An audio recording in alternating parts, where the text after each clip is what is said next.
It's not that luck and randomness and uncertainty don't play a role in life. They do. Luck is a part of all of our lives to a certain degree, both good fortune and bad. But by definition, you don't have control over luck. And your habits also matter. And I think that the reason they're so worthwhile to focus on and understand is that they are the portion of your life that you can influence that also determines your outcomes. It's not just luck, it's not just habits, but one of those you have control over. And so it makes sense. The only reasonable strategy is to focus on what you can control. If you spend all of your time focusing on things you can't control, then you're just gonna end up frustrated. And so I think habits are maybe the best lever for that. Talent and genes, they play a role, and it's important. People have natural predispositions to things that make them better. But what you find is that nearly always when someone is a great performer in a particular domain, they are both well-suited, so naturally talented or have some kind of predisposition to that area, and well-trained. And so even if you are talented, you can't succeed without having great habits to execute and to fully realize the potential that you have. Your outcomes in life are often a lagging measure of your habits.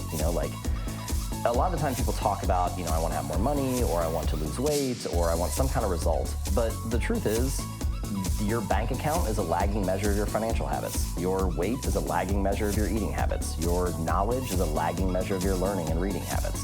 And so it's actually, we think the thing that needs to change is the bank account or the test score or the number on the scale, but actually the thing that needs to change are the habits that precede those outcomes.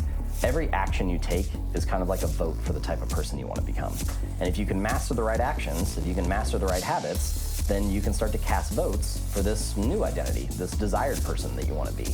And I think that's one of the reasons why small habits matter so much.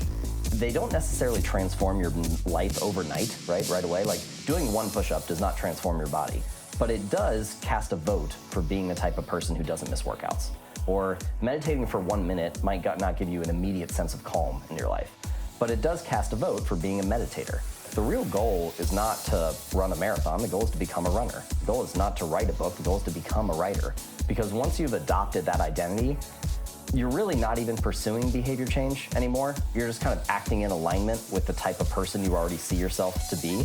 It's kind of like true behavior change is really identity change. Because once you've changed that internal story, it's way easier to show up each day. You're not even really motivating yourself that much to do it. You're just like, this is who I am now. There's a sort of a misalignment of rewards that often happens with habits. So there's an immediate outcome, an immediate reward, and then an ultimate reward. And for your bad habits, one reason bad habits stick so readily, that they form so easily, is because bad habits, often the immediate reward is favorable, right? Like, what's the immediate reward of eating a donut? It's kind of great. It's sweet, it's sugary, it tastes good. It's only the ultimate reward, if you repeat that habit for 6 months or a year or 2 years, that is unfavorable. Meanwhile, good habits are often the exact opposite. The immediate reward of going to the gym, or going to the gym for like a week, isn't really that great. Your body's probably sore. You don't have much to show for it. Your body looks the same. Your weight hasn't really changed.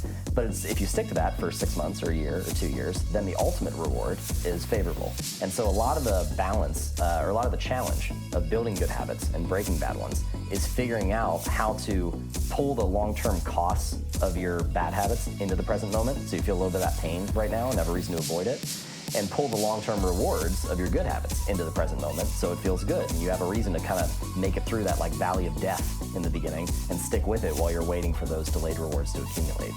I think we could just summarize that whole cognitive bias or misalignment of rewards by saying the cost of your good habits is in the present and the cost of your bad habits is in the future.